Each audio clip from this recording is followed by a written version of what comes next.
If you needed to hear some great news, here it is. God never stops thinking about you. Let's discuss it in this week's Sunday School lesson.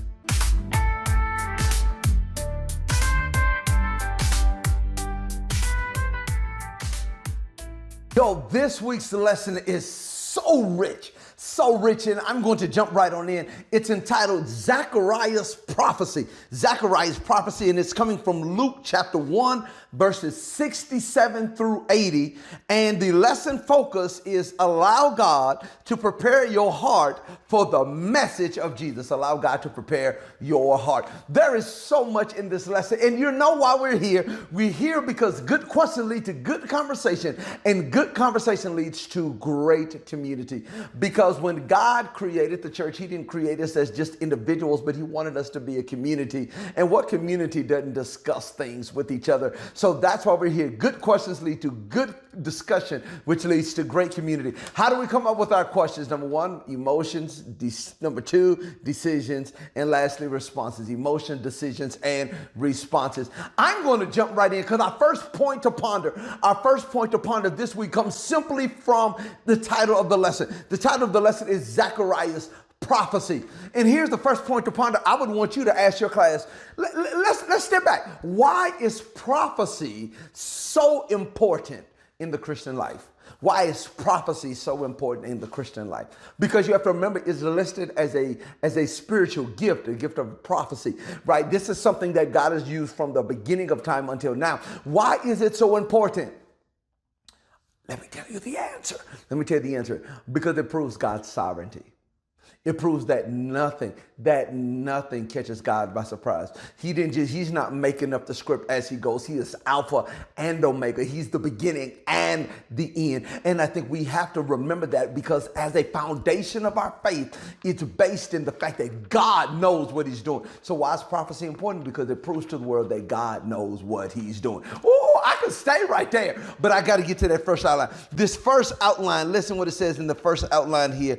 It is, if I can turn the page, it's entitled Zechariah's Praise to God. Zechariah's Praise to God. And I'm going to look at verse 68. Listen, verse 68 says, "Praise be to the Lord, the God of Israel, because he has come to his people and redeemed them." Verse 69, "He has raised up a horn of salvation for us in the house of his servant David." So here's my second point to ponder. Because we want to set the scene. What's so special about somebody coming to visit you? Point to ponder number two. What's so special about somebody coming to visit you? And you can tell your class, remember, like the holidays when people come in out of town, those types of things. It's something special about a visit because it shows the person cares. It shows the person took time out of their schedule. Oh, y'all see where I'm going. So here's the thing. When it says in verse 68 that he has come to his people. Wow. Why is this so important? Why is a visit so special? That's point to ponder number two. Why is a visit so special? Ask your class that and get a real good answer, because that is so important, because God came to visit us. Because that's going to lead to point to ponder number three. You already know where I'm going, because look what it says in verse 72. It says this: "To show mercy to our ancestors and to remember his holy covenant." Now, I'm going to ask the hard question with point to ponder number three. Why God don't give up on us? Because why did he come? He came to show mercy. He came to let us know that there is still hope. He came to do those things. Oh my gosh, think about it. Because God never gives up on us. Why doesn't God ever give up on us? Why don't God just send the angels to do it? Listen, let me just go with people I know ain't going to mess up. Let's just go with the angel. Why does God never give up on us? Ooh, point to ponder number three. Why does God never give up? Why does he come visiting us? Wow, isn't that so much in essence prophecy? Because remember what we said about prophecy from the beginning. This means that he always planned to visit us, because he came to us. Oh, listen, point to ponder there. Listen, I'm going to give you point to ponder number four for us to discuss just amongst ourselves. What have you done that God should have given up on you? Ooh. Now, that question is only going to work. That question is only going to work in a very transparent class.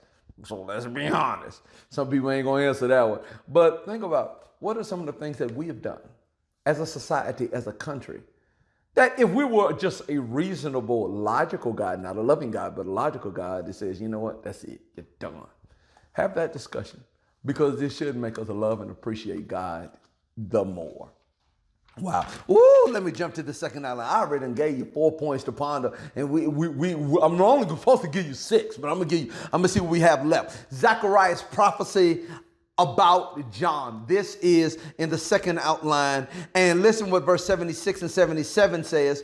And you, my child, will be called a prophet of the Most High, for you will go on before the Lord to prepare the way for him, to give his people the knowledge of salvation through the forgiveness of their sins. Verse 78, I got to give you this one. Because of the tender mercy of our God, which by the rising sun will come to us from heaven. Now, notice what verse 77 says, and I want to stay right there. Think about this. Point to ponder number 5. Why does God want us to be a knowledgeable people, not just an emotional people? He says John is coming that they may have the knowledge of salvation, not just the experience of salvation, not just the shout of salvation, not just the praise of salvation, but the knowledge of salvation. Why is it important that we be a knowledgeable body of believers and not just an emotional one? Secret. Because life gets hard sometimes, and you need foundation to stand on, because your emotions ain't stable. Your emotions are real but not reliable, so you need something to stand on. God wants us to be a knowledgeable people. This is why we study our Bible. This is why we do devotional. This is why we go to church. This is why we stay in his presence, because he wants us to be a knowledgeable people. Wow. Listen, let me add this, because being a Christian ain't just about being in your emotions. It's about being knowledgeable. Woo! That's good. And then listen, verse 79. Verse 79, here's your last point to ponder. That point to ponder, number 5, number 6. And it says this: to shine on those living in darkness. To shine on those living in darkness.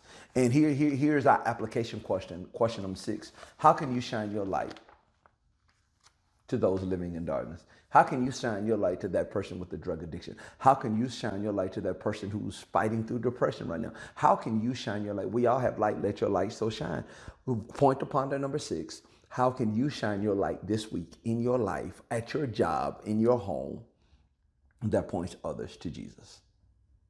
There's so much in this lesson. I think I've given you some great points to ponder. Think through these things. Think through these things. Be transparent. Ask good questions, because good questions lead to good conversation. Good communication leads to great community. Only speak 40-50% of the time. Let your class do the rest, and watch God do great things. I can't wait to see you next week. Take care. Bye.